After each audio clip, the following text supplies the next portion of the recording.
Hi, everyone, and welcome along to the Ergonomically Speaking podcast, the podcast that aims to help you reduce and even eliminate work related discomfort. I'm your host, Neve Pentney of Boyne Ergonomics. Thank you so much for joining me today. I really hope that you're able to take away some useful practical advice from this podcast to help you reduce your own risk of discomfort at the workplace or help manage the risks among the people that you might be responsible for. So now that we know why we're here, let's get started. Hello, and welcome along to episode 28 of the Ergonomically Speaking podcast. Today, I'm going to take a little bit of a deviation away from talking about workplace discomfort. We've looked at the lower back and the legs, we've looked at the shoulder, the upper back, and the neck. And in the next episode, I'm going to be looking at the elbow, the wrist, and the hand. But for today, I'm actually going to have a little look at what are the risks of injury and discomfort around this festive season. And the reason I'm doing this one now is this is usually the week, if not already done, that a lot of people, especially here in Ireland, are going to be putting up their Christmas decorations and are starting the preparations for the festive season. And there are a lot of hazards around this time. So we're going to run through what a few of the hazards are and what you can do to prevent them. Now, what I won't be covering in this episode are any alcohol related hazards because they go beyond my remit a little bit. But safe to say, we all know to be as careful as you can out there to avoid any slips, trips, and falls that might be associated with the party season. But what I'm going to look at is what are some of the hazards around your home during the festive season that could cause injury, could cause discomfort, and ultimately could have a negative impact on what is supposed to be a fun and happy time of year. So let's have a look. When we're thinking of potential hazards, potential risk factors around the festive season, the ones to consider are risks associated with working at heights, risks associated with manual handling. We look at risks associated with static postures, adverse postures, and repetitive postures, and trip hazards. So that's what we're going to talk about today. So if we have a look first at the risks associated with working at heights, and really what I'm thinking about here is when we're putting up and when we're taking down the decorations. And especially when it comes to the outdoor decorations, because a lot of people will, of course, decorate the outside of the house and the eaves and up along the roof and around the windows to try and make the house nice and festive and bright for people who are going by. But there are hazards with that. So, if we have a look at what we can do to reduce the risks when we're decorating, especially at heights, first thing I'll say is inside or outside, if you're hanging lights and decorations and the area that you want to hang them on is out of reach when you have your 2 feet planted on the ground, firstly, if it's not too high, use a step stool or use a step ladder to reach those areas instead of just grabbing a random odd hoc piece of furniture that might be lying around, like a small chair or something to stand on. Step ladders and step stools are purpose built to take your weight so you can reach those areas. Other pieces of furniture might not be. So always use a step stool or step ladder to reach areas that might be just out of reach. If you are trying to decorate areas inside or outside that are out of your reach, even with a step ladder or a step stool, well, then really we need to use a ladder.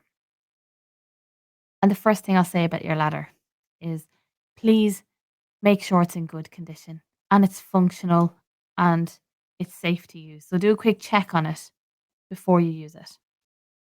To use the ladder safely, firstly, follow the height and weight guidelines for the ladder that you're using. And to know if it's high enough, for every 4 foot that the ladder reaches, it should be 1 foot from the wall at the base. So the higher up your ladder is going, the further away from the wall it should be at the ground level. The top of your ladder should extend about 3 foot, which is just under a meter, above the area that you actually want to reach. So you're not stood on the top rung and then trying to reach out and balance. The ladder should actually go beyond the area you want to reach to avoid you overextending yourself.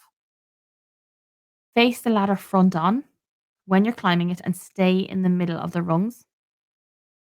Place the ladder on a solid, even surface. And if the ground is soft or uneven, and it can be particularly soft this time of year, especially if you need to place it on like a grass surface, use wooden planks or wood to try and stabilize the ladder on the surface. And of course, get someone to hold the bottom of the ladder, preferably an adult or an older child, teenager, to hold the bottom of the ladder, particularly if the weather is wet and windy. And if you are decorating the roof, so if you live in a two-story or a taller house and you're decorating the roof and the eaves, ideally a cherry picker or a scissor lift, if available, or if you can hire one, is actually the safest option there. Because we really don't want to be extended at the top of the ladder, leaning up or leaning over, trying to reach where you want to hang the decorations, because that can put you off balance and that can result in a very serious fall and injury. So we always need to be safe when we are hanging decorations or taking them down from a height. The next thing to consider around the festive season is the manual handling. And there's lots of places where manual handling could be a risk. It can be, again, getting or putting away the decorations. It could be putting up the tree. It could be cooking if you're lifting those heavy pots and pans. It could be shopping if you're buying loads of presents or things that are particularly heavy. So lots of potential manual handling risks. And of course, poor manual handling can result in injuries, especially to the lower back. And you don't want to be laid flat on your back during Christmas. So, for safe manual handling, regardless of what it is that you're doing, be it decorations, be it cooking, be it shopping, if you're lifting the boxes of decorations, the presents, the tree, the pots and the pans, remember, firstly, if the load is lower than your waist, squat down, bring the load close, keep your back straight, and use your legs to raise yourself up or to bring yourself down. Do not twist or turn at the waist when you're holding the load, and point your feet and the load at the surface where you're going to place it. So make sure yourself and the load are facing where you want to go and where you want to place it. And also make sure you have a clear line of sight. So, if you're lifting something that's quite tall, well, then maybe ask for help so you can carry it a different way. Maybe bring in another person. You should always have a clear line of sight. So if you think the load is too heavy or it's too awkward or you don't have a clear line of sight, well, then ask somebody for help with it. Or, for example, if you're in the shops and that kind of thing, use trolleys and any other tools that might be available to you. But of course, you may not have them in the home. Static postures during Christmas. Although it often feels like during Christmas and during the festive season, we're running around and probably barely get a chance to be still. Usually, I would associate static postures with if you're staying in the one place and you're wrapping presents, if you're prepping the food, if you're doing some cooking, if you're doing some washing up, you could potentially be in one place for a long time. If you're standing for prolonged periods, you should definitely focus on altering your position to reduce the risk of leg and lower back discomfort and help maintain a good level of circulation in the body. If you're in the kitchen in particular, there's a couple of ways you can do this. One is to spread your legs a little wider than hip distance apart and just rock yourself side to side. Or you could put one foot, in front of the other and rock forward and back. If you're in the kitchen again, you could open a lower press and put one foot inside on the lower shelf, take it off, put the other foot on the lower shelf, take it off. And then, of course, alternating between sitting and standing and maybe using a breakfast bar stool. Just make sure you're changing positions as often as you can. And if you're doing something that's going to take a while, well, then take breaks. Get up, move around, go do something else and come back. The same as I would recommend if you're stuck in one position in the workplace. Prolonged static postures are really to be avoided in the home and at work because you can get discomfort regardless of what the action is. The body doesn't really differentiate. A prolonged static posture is a prolonged static posture no matter what you're doing.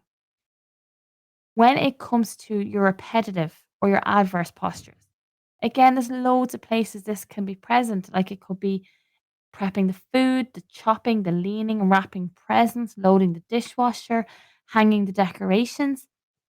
These are all sources of both poor adverse postures and repetitive postures. So kind of put them in together because they do tend to go hand in hand this time of year. For example, if you are prepping the dinner or desserts, try and prep it bit by bit in advance if you can, so you're not doing it all at the one time. And even better, if you can, either outsource it, bring the kids in, bring the brothers, the sisters, get them to give a hand, or buy ingredients that are already prepped. Save yourself a bit of time. If you're wrapping presents, try and wrap them on a kitchen table or a counter or a desk or even the ironing board if that's all you have. But I would avoid wrapping on the floor, and I would have been a devil for this for years because the floor at the time was a nice big even surface, and it was so easy to go, oh yeah, I'll pop everything down here and I'll wrap the presents on the floor. The problem is that involved a lot of bending, a lot of reaching, and your back would get quite tight and stiff and sore quite quickly.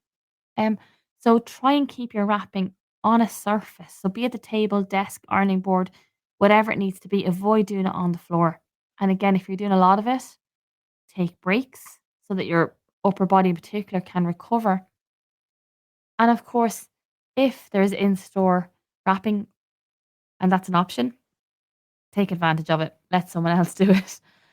And if you're emptying or loading the dishwasher, put one foot in front of the other, bend the knees and stick your bum out. Or if you're accessing the bottom of the dishwasher, bend down with your knees. Do not keep the knees straight, the legs straight, and bend over at the lower back. Bend down with your knees like you would if you were practicing safe manual handling. And the last one I'll talk about is your trip hazards. And this is present when you're decorating or just if it's anything like my house, just Christmas in general is just full of trip hazards and chaos and obstructions on the floor. So when you're decorating, move your wires, keep an eye, know where your lights are, know where your tinsel are, know where your decorations are. Keep them away from walkways and be aware of what's around you on the floor. Avoid carrying loads that block your field of vision because, of course, as well as a manual handling risk, it's a trip and fall risk. And keep your kitchen area floor clean. When you're prepping food, when you're cooking, when you're cleaning, any spills, clean them up straight away. Try and keep the area as clean as you can because Christmas is busy. You're going to be distracted. You're not going to be paying attention to your surroundings. And it is very, very easy to trip and fall and injure yourself. So always be aware of your surroundings when you're going around this Christmas and clean things out of walkways, clean things out of areas so that you don't trip and fall. Or, worst case scenario, you stand on a pile of Lego in bare feet. And I know anyone who's experienced that has just had a moment there where they've recalled how painful that is. So just try and keep your walkways and your general areas as clean as you can, as clear as you can, so there's nothing for you to trip and fall over. Christmas and the festive season in general, it is such a busy, stressful time. But just taking the time to be careful when you're carrying out tasks like decorating, like cooking, like wrapping your presents, and delegating some stuff as well, it just means that you can avoid unnecessary injury, avoid unnecessary discomfort, and then that leaves you free to enjoy the whole build up and festivities as best we can and get the most out of it. And just enjoy a nice restful period. That's all I'll say about that. I really hope there was something in there that just got you thinking, and maybe now when you're prepping and you're decorating over the next few weeks, you'll stop and have a little think and look at how you're doing it and make sure you're doing it safely. And enjoy the run up to the festive season, guys. That is this for this episode. As always, I will put the link to the blog in the show notes. I'll also put the link to all my social media handles in the blog post or in the show notes, excuse me. Normal service resumes next episode where I'm going to be looking at how to reduce discomfort in the elbow, the wrists, and the hands when you're at the workstation. And until then, everybody, stay safe and stay well. And I will talk to you soon.